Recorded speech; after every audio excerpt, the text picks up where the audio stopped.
Hi, this is Tom in North Carolina. This past week I spent half my week in North Carolina, and Wednesday morning through Friday afternoon I was in Plano, Texas. So a little bit of travel, a little bit of staying at home. But what made this week a little bit different than most is when I left Detroit the previous week, I left with a summer cold and I had a sore throat. And I don't know why, but it's always been this way. When I have a sore throat, I seem to crave salty foods. And salty foods tend to be things I probably shouldn't eat because they're processed. So I tried to eat only like maybe salty nuts, but I had more snacks than usual, but my meals were good. So let's go upstairs, we'll weigh myself and see how I did overall for the week. And then we're going to talk about how I approach nutrition, since we saw last week that I'm not sure the experts even know how to approach nutrition. So how do I do it? And is it right or is it wrong? It's right for me. That's all I can say.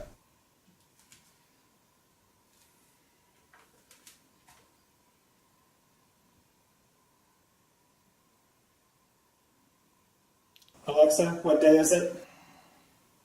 It's Saturday, June 30th. I'm going to put in this week's weight, 175.7. So overall I've lost 24.2 pounds since the beginning of the year, which is 0.7 pounds more than what I want to be, and overall still rounded to the nearest decimal point, 1 pound per week.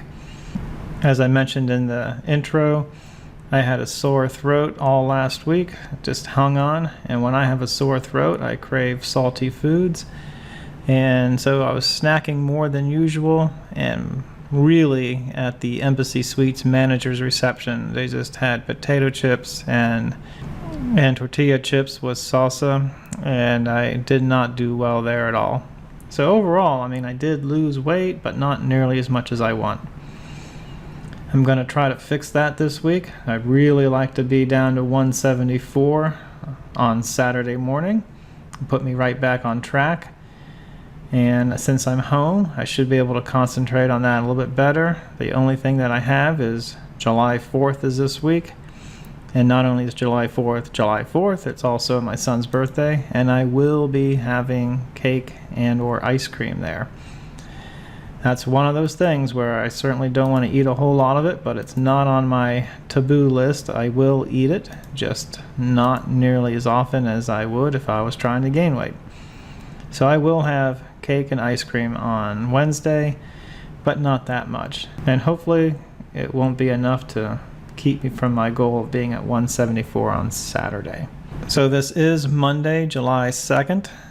I did record my introduction on Saturday and weighed myself on Saturday as usual.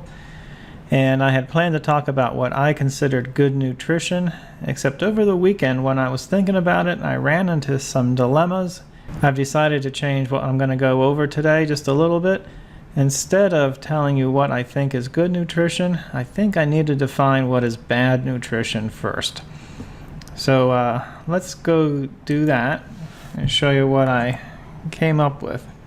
While preparing for last week and what causes diabetes, I came across this TED Talk, and here she describes what to eat. So let's watch this for a second. I want you to now hear my simple rules for eating. These rules, you have to remember, are even going to be more important if you are one of the tens of millions of Americans who have trouble with insulin levels. Rule number one, if it says light, low fat, or fat-free, stays in the grocery store, because if they took the fat out, they put carbs and chemicals in. Rule number two, eat food. The most important rule in low-carb nutrition.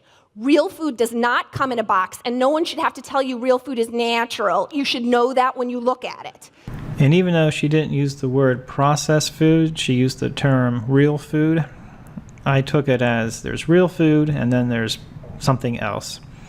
And that something else in my mind I called processed food. And when I define processed food, this is the descriptions that came to my mind, whether they were right or wrong. Obviously they're wrong, but let's take a look. It's something that comes in a box or some other package. And if you're in a grocery store and keep to the perimeter and don't go down the aisles, you might be having real food, not processed food. Processed food are in the aisles, real food is in the perimeter, more or less. There's certainly some exceptions to that. And if you look at the ingredients and there's something you can't pronounce or you don't even recognize what it is, it's probably processed food. And then I had an issue, and here's the issue, is over the weekend I bought Crazy Eddie peanut butter, chunky peanut butter to be specific. And I'm looking at this and I was having problems internally calling this a processed food. Why not? Well, let's take a look. Here is the ingredients. Peanuts. There is no salt, no sugar, no extra oils. It's just peanuts. And yet, did it come in a box or some other package? Yes, it did. In a grocery store, where did I buy it? I went down an aisle. And ingredients that can't be pronounced or you don't recognize, that I can't say is true. But of these three definitions, these first two seem to apply to it. And yet I don't really feel like this Crazy Eddie peanut butter is bad for me, and I don't consider it really processed. But in my mind, I couldn't reconcile that. But I had problems with some other products too that I have in my house. Specifically this one, Ezekiel Whole Grain Cereal Golden Flax. Let's look at these ingredients. Organic sprouted wheat, organic malted barley, organic golden flax seeds, organic sprouted barley, organic sprouted millet, organic sprouted lentils, organic sprouted soybeans, organic sprouted spelt, filtered water, and sea salt. So looking at this one, it does come in a box. I did buy it in a grocery store that I went down the aisle, but every ingredient, just like the Crazy Eddie peanut butter, I recognized. What about this one? Utz, no salt added potato chips. Let's take a look at what's in one of those. So this is what I'm talking about, and if we go down to the ingredients, it has 2 potatoes and cottonseed oil. So is this a processed food? Well, it comes in a box or some other packaging, in this case a bag. I did buy it when I went down an aisle. It's not on the perimeter. And once again, like these other 2 foods, all 3 of these have ingredients that I can pronounce, and I recognize all 3 of them. I had trouble defining processed foods based on what I thought was a processed food. So I went to the web and found out what is the definition of processed food. So here's what it is. The term processed food includes any food that has been purposely changed in some way prior to consumption. And I see this on this webpage, but other ones as well. It includes food that has been cooked. Well, that's interesting. Canned, frozen, packaged, or changed in nutritional composition with fortifying, preserving, or preparing in different ways. So when I read this, other than raw food, everything is processed. So let's go back and take a look at these 3. Using these definitions, is Crazy Eddie peanut butter processed? Yes, because the peanuts were roasted and they were ground. Was Ezekiel Cereal processed? Yes, because it was also cooked, and I'm not sure what the process is, but it definitely changes its shape and form. And what about the Utz's no salt added potato chips? Yeah, it was cooked and sliced and diced. So these are all processed foods. And yet I didn't consider the peanut butter to be overly bad for me. If you think peanuts are good, then this is good as well. And the cereal, I don't think there's anything wrong with that either. If you think grains are good for you, then this is it. Now the potato chips, even though there's hardly anything in here, I always considered potato chips to be not necessarily good for you. When I look at the ingredients of potatoes and oil, I have potatoes in my kitchen. I have oil in my kitchen. Not necessarily cottonseed, but I have olive oil, peanut oil, canola oil, vegetable oil. All the ingredients to make these potato chips are pretty much in my kitchen, and I could just do it in my kitchen, and yet, you know, it's what makes this necessarily stay away from food versus these other ones. So I went further and I went to define what is junk food. And junk food I usually define as empty calories. It's usually high in calories without any meaningful nutrition.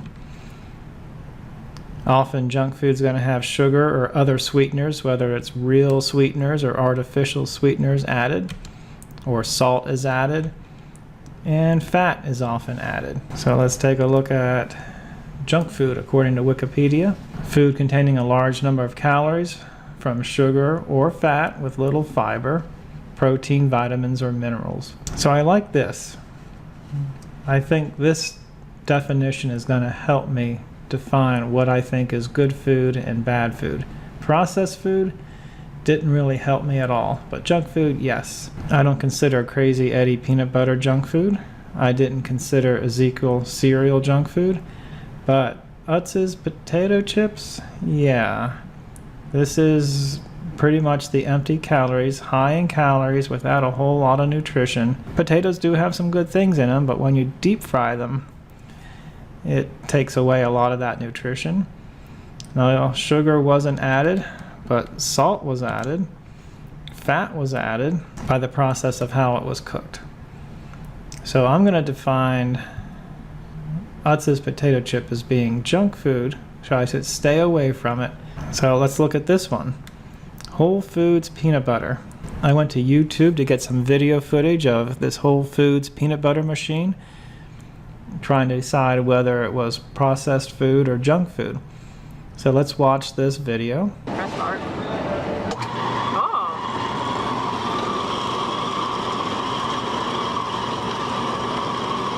Is that good? Okay.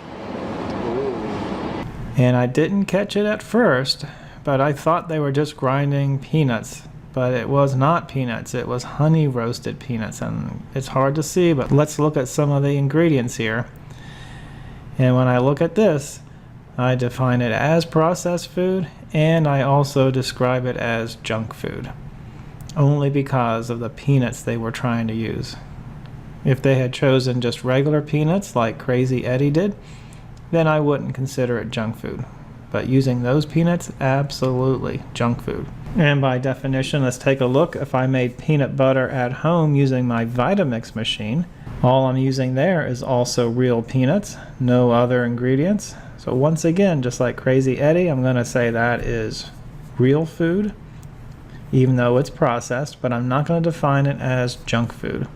So now that we know what processed food is and junk food is, I can finally describe what I stay away from and what do I eat. And we'll do that next week. Bye.